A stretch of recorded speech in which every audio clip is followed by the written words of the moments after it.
Vilniaus vaikų ligoninės intensyvios terapijos skyrius.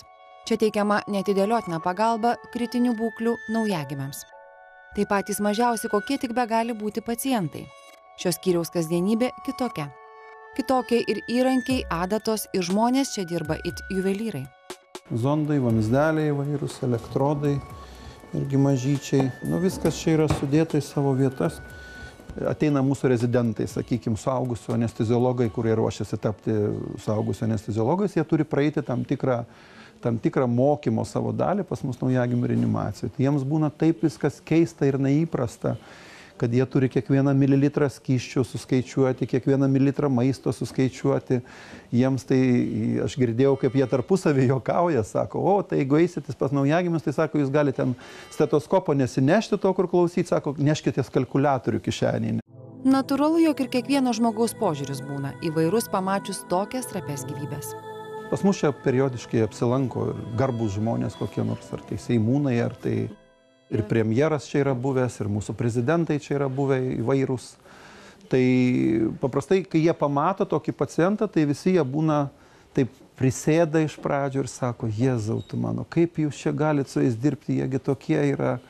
Ir galų gale ir tėvai patys. Aš galiu pasakyti, kad jeigu pakalbėtumėt su daugelį mamų, kurios pagimdo neišnešiotą naujagimį, labai dažnai būna, kad jos iš pradžių net prisiliesti bijo prie jo. Tai mes turim su juo, kaip sakyti, dirbti, mes jį turim gelbėti, yra tas naujagimis apkarstytas įvairiais laidais ir jam visokių triubelių, vamzdelių prikišta yra daugybė į visus galus tam, kad jis galėtų išgyventi.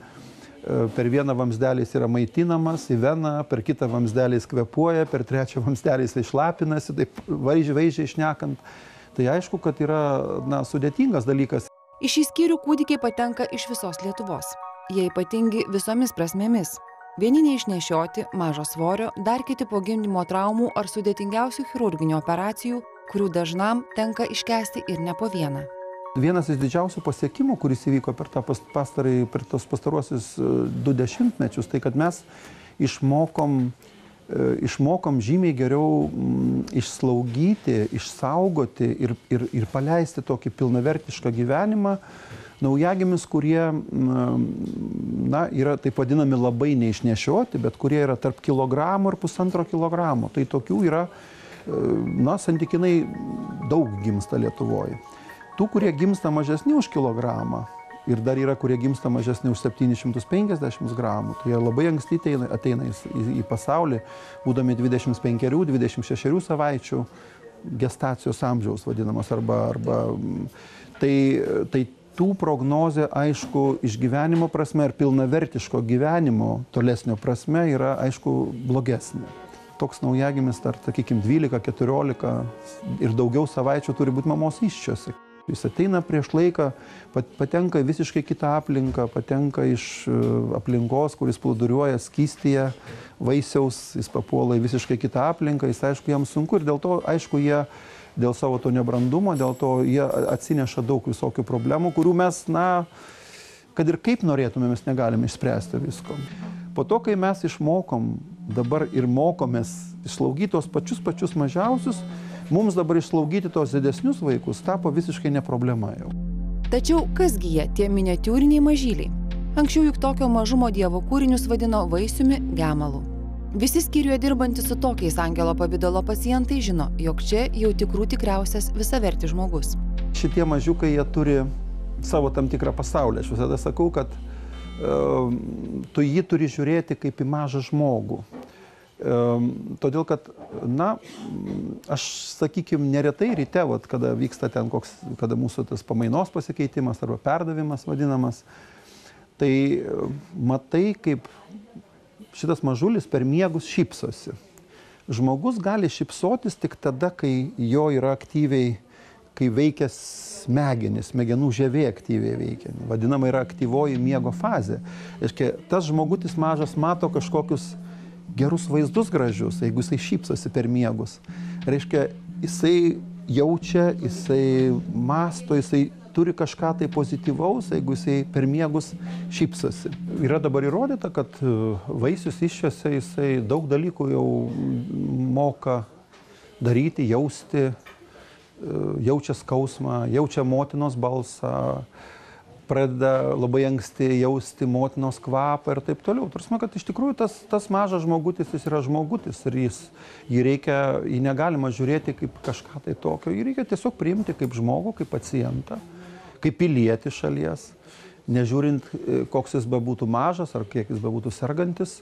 Ir dar apie realybę ir paramą bei poreikius, kurie anapus šios skyriaus durų dažnai sėdintiems valdžios kabinetuose sunkiai suvokiami.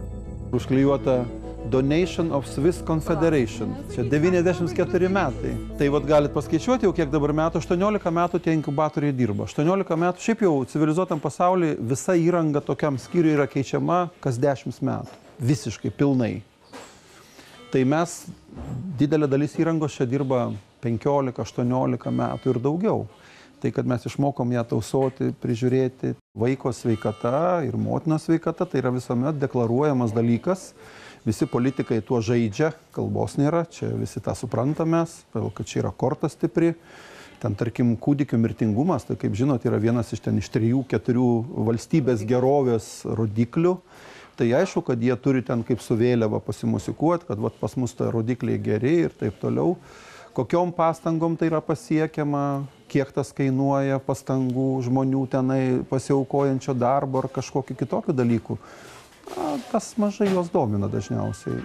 Atsiranda iš šalies kažkurie tai ar žmonės, ar šalis, kurioms realiai tai daugiau rūpi mūsų mažų pacientų gerovė, negu kad mūsų valdžiai. Tačiau grįžkime prie žmogiškų dalykų. Apie tai, kad dirbant šį darbą neįmanoma neišnešti namo rūpesčio ir tai, jog ne kiekvienas žmogus gali dirbti šį darbą.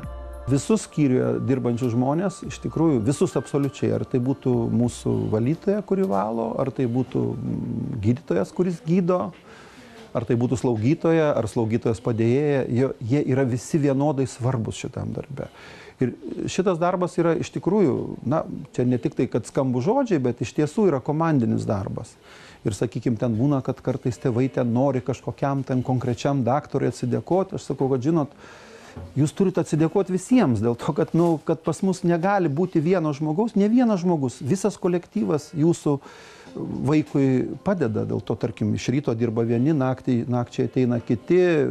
Tas kolektyvo brandolys, kuris dabar dirba čia, tai dauguma jų dirba 15-20 metų tame skyriuje. Mes visi, taip sakant, visi vienu metu senstam, jeigu taip galim pasakyti. Mano dauguma merginų yra tarp 30 ir 40 su truputėliu metų, jos yra darbingos, jos gražios, jos labai patyrusios. Neonatologija yra ypač įdomi sritis, sako 40 metų dirbantis medikas. Ir stebisi, jog Lietuvoje neonatologų vyrų nėra tiek daug. Tačiau sako, tik mitas, jog tai ne vyriškas sritis. Aš sakyčiau, kad mūsų visuomeniai yra visiškai neteisingai susiformavus tokia kažkokia vizija šitos specialybės mūsų. Jeigu pasižiūrėti pasaulio mastu, tai neonatologijoje 80-85% dirba vyrai. Tai yra pačių aukščiausiomis technologijomis pagrįsta medicinos sritis.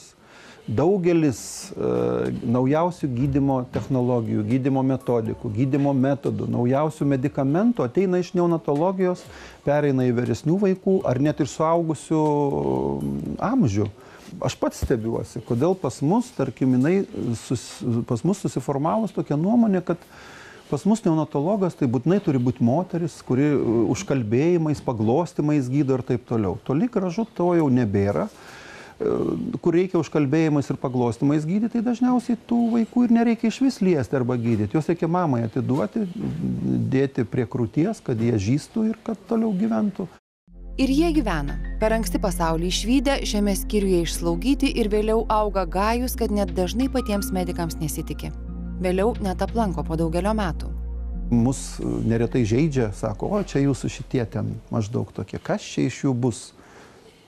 Turime dabar daug vaikų. Čia nuolat pas mus ateina, kuriems yra ir 5, ir 8, ir jau yra 18 metų. Ateina pasirodyti ir tarp kitko mokosi universitetuose ir mokosi netgi ne Lietuvos universitetuose. Didžiulius mokslus daro pacientai, kurie pas mus reanimacijoje yra gulėję.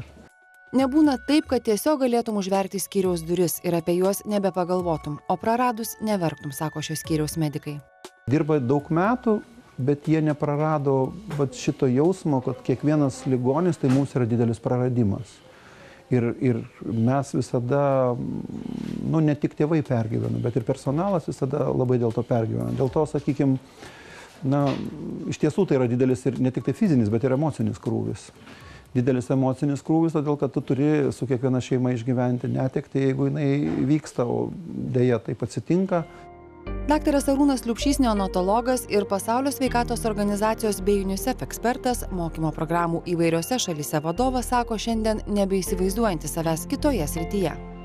Aš visada sakydavau, kad mano darbas man yra ir hobi tuo pačiu metu. Aš niekada nesigailėjau, kad atsidūriau tokioje srityje, kur dirbu su šitais naujagimiais. Man tai yra labai įdomus dalykas, man tai visada yra iššūkis tam tikras. Iš tikrųjų tai yra iššūkis kiekvieną dieną, kai tu ateini į darbą ir turi kažkokį labai sunkiai sergantį naujagimį ir maždaug visada galvoji, ar tu tą ligą įveiksi, argi viskai liga įveiks tave. Ir aišku, būna įvairiai, aišku. Dažniau mes dabar tą ligą įveikiam.